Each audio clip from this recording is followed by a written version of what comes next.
What's up, rattlers? It is really hot and steamy here in the Ecuadorian Amazon, but the Ecuadorian Amazon isn't just home to boa constrictors, it's home to other boas that you guys know and love, namely the rainbow boas. So I'm gonna take a look around, see if I can't find one of them, but I'm gonna look into how they're making a living out here in the rainforest so that we can better understand how to care for them in our homes. I'm Dāv Kaufman, and I am obsessed with reptiles, and I have been since I was 9 years old. 25 years later, I made a trilogy of award-winning movies about them. Now my life is all about touring the world in search of them in wild places, and checking out some of the most awesome breeding facilities and reptile expos while I'm at it. So come with me and join my Reptile Adventures. At Rainbow Mealworms, we grow all our insects 100% naturally so that you get the freshest, most lively feeders on the market. So for all your reptile food needs, place your order today at rainbowmealworms.net.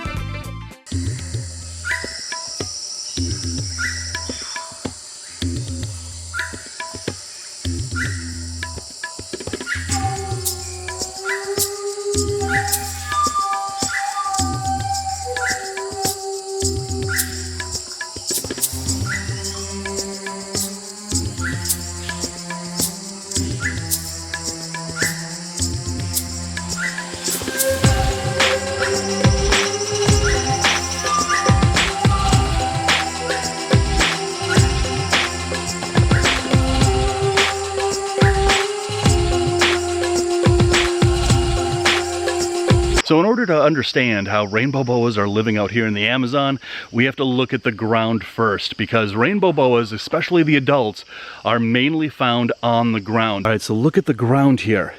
This ground is completely perma-wet. And the rainbow boas are hiding anywhere they can. They're hiding under the leaf litter here. They're hiding in the root structure of this walking tree here. There are so many places for rainbow boas to hide in this rainforest. But again, this ground is perma-wet. And so in our domestic situations, rainbow boas need to be kept really humid. And what I use for my rainbow boas is that coconut husk substrate. Freedom Breeder just came out with a new brand of it. And it traps in the humidity, it doesn't rot, it replicates the perma-wet ground that we see here in the Ecuadorian Amazon. So I would highly suggest using that coconut husk substrate for your rainbow boas at home. All right, so look at this substrate here on the ground. You've got really pulpy, moist soil that in and of itself looks like the coconut bark substrate that is commercially available. But on top of that, you have all these huge broad leaves like this that add a lot of cover. So again, you have this woody pulp and you've got a lot of leaf cover, and baby rainbow boas will hide under this leaf cover. So again, Freedom Breeder just came out with this new type of coconut husk substrate. There's a lot of other ones on the market as well. And for the leaves, check out places like Josh's Frogs, who sells these really huge leaves like this. And if you want to create a naturalistic environment for your rainbow boas, again, it's the coconut substrate and the leaves on top for a hide. Look at this huge buttress tree. Man, so look at all these little hiding spots within this buttress tree here. This is where rainbow boas and other snakes are hiding during the day, and they come out at night. So I'm going to be looking really close around these types of trees. Oh, so cool. Look at that. You've got to love the Amazon rainforest.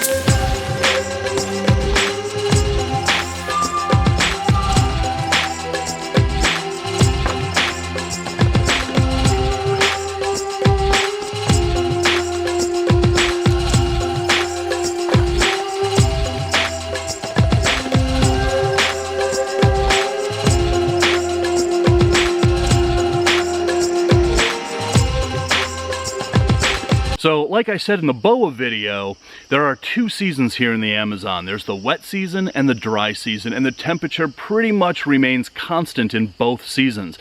Right now I'm here in the wet season, and again, this ground is permanently wet. But the rainbow boas love it this way. They love that hot, steamy, perma-wet environment that the rainforest has. And again, to have healthier, happier snakes in our domestic situation, we have to replicate what their natural environment is like. So because rainbow boas will climb and take advantage of low-lying brushes and low-lying trees, it's best to have things in your enclosure that they can climb off of that substrate. And so if you're keeping your rainbow boas in a tub, just make sure that they have something that they can climb up on inside of that tub. If you want to create a more naturalistic display for your rainbow boas, look into a Zilla front opening cage. They're really awesome, and you can do bioactive terrariums in these Zilla enclosures, but make sure that you have cellophane over half or maybe 3/4 of the top of the screen top so that you can hold in that humidity for your rainbow boas. So as I'm walking around this rainforest here on this whatever game trail that I'm on right now, there's so many hiding places here. I keep thinking that I'm walking by 10 rainbow boas and I'm not even seeing one yet, but it's still early now. Rainbow boas are nocturnal. The best way to see them out here is at night, but it's about 6 o'clock in the morning right now, and I came out here this early to try to get a glimpse of them during the daytime. As the day progresses and it gets much warmer out here, those rainbow boas are going to find a nice, cool, shady, moist cover that they can hide in. Whoa, whoa, whoa, whoa, whoa. Hello. How are you?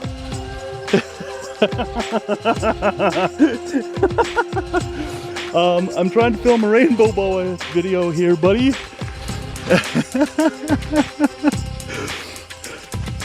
So this collared peccary just walked right up to me as I'm trying to film this rainbow boa episode. Hi, look at this. This is a wild collared peccary that just walked right out of the forest at me. Hi, buddy. Look at this. This is absolutely insane. He's like a little dog. Hi, buddy. Come here, come here. I've never had this happen before. A wild peccary just walked right up to me and stood in between my legs as I'm looking for rainbow boas. All right, well, bye, buddy. That's insane. Seriously, in all the places all over the world that I've gone to film, I have never had a wild animal come out of the forest like that and start following me around while I'm going looking for snakes. Peccaries are natural snake hunters. They're the only predator that the Bushmaster has out here. A pack of those will rip a Bushmaster, an adult Bushmaster, to shreds in no time. They're snake hunters, so I've got to change my strategy and get away from him if I intend to find any snakes out here, but he sure is cute. But again, I've never had anything like this ever happen in all the places all over the world I've been. It's kind of cool, but I'm out here looking for rainbow boas, not collared peccaries.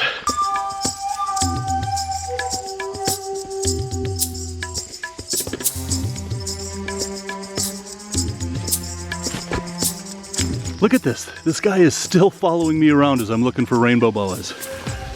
That is just insane. He's following me all over the forest and bringing the mosquitoes with him.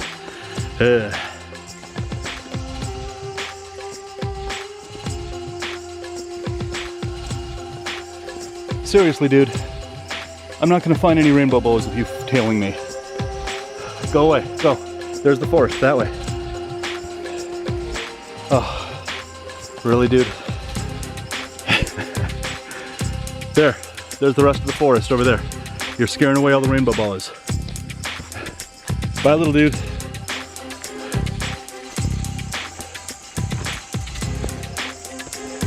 Right there, right there, right there. Look at this, rattlers. Told you we'd find one. Crossing the trail right here. Come here, buddy. Come here. Whoa, whoa, whoa, whoa, whoa. Easy, easy, easy. There we go. There we go. Come on. Come on. Ah, whoa, whoa, whoa, whoa, whoa, whoa. No biting, no biting. Look at this, rattlers. But oh man. All right. Look at this beautiful rainbow boa. So this is a juvenile, maybe judging by his size. He's maybe a year, maybe 2 years old. However, this is the wild, so at his size, this could be a 5-year-old snake because, you know, nobody's out here feeding these guys once a week. But look at the body structure of this snake. This is the average size body mass for a wild rainbow boa. And again, if somebody posted this picture of this snake and said, hey, check out my rainbow boa, they would be berated for having an emaciated snake. But again, this is the average body mass of a wild rainbow boa. Now, rainbow boas are in the family Epicrates, and they range all through the Caribbean. There's Epicrates sprinkled on all the Caribbean islands, and they range all over here in South America, from Colombia all the way down to Argentina. This is the Brazilian rainbow boa here in Ecuador. They used to be called the Peruvian boas, but then, well, Peruvian boas doesn't exist any longer. They've been grouped in with these guys, the Brazilian rainbow boas. And the Colombian rainbow boas, which I keep, I have leucistics in my family, but those are more brown, drab, they're kind of purple. The wild type of those isn't really popular amongst herpetoculturists, but now that there's leucistics out there, they're getting to be more and more. Hang on, I'm getting bit. But if you go down to Argentina, their body color is tan with the black saddles. I kind of like Argentine rainbow boas, but nothing beats how strikingly beautiful a Brazilian rainbow boa is. Just look at this beautiful guy. He's calmed down a bit. He took a wild snap at me and missed, but I just kind of don't want to get bit. They have a mouthful of these backwards shaped needle-like teeth. And when they get those teeth into you, you're gonna bleed. So I really don't feel like getting tagged by this guy. But just look at how absolutely beautiful, and look at that iridescent sheen he has. So the rainbow boa is so named because of the iridescent glow. And this is known as structural colorization, which is the production of color by microscopically structured surfaces fine enough to interfere with visible light, creating an iridescent or rainbow effect, and that's where the rainbow boa gets its name. I found these in Peru a couple of years ago. This is my first Ecuadorian rainbow boa. Man, I just love these boas. There's a golden tegu that just creeped up behind me. Oh, you gotta love the Amazon. So rattlers, rainbow boas here in the Amazon rainforest are really common. I really didn't think that I'd have any problems finding one. And I've only been out here for about an hour, and there was one crossing the trail right in front of me. As soon as I got rid of Pumbaa, that is, I found him. But I hope this video gave you a little insight into what rainbow boas are doing here in the wild and how they're living here and what they're doing. So if you're keeping rainbow boas, you've got to keep them warm and humid. And if you're keeping them in a rack system, again, use that coconut husk substrate that locks in the humidity, and it's perfectly suited for rainbow boas and a lot of other snakes. But if you're going to keep them in like a Zilla front opening cage, make sure to put that cellophane on the top, at least half or 3/4 of the top, to lock in that humidity. And right now in herpiculture, there are a ton of morphs coming out. There are albinos, there are leucistics. If you haven't gotten into rainbow boas yet, I would look into it because they are such awesome snakes. I have a couple myself. But I encourage all of you to continue researching if you intend to keep rainbow boas. These videos are a day in the life of a rainbow boa in the wild.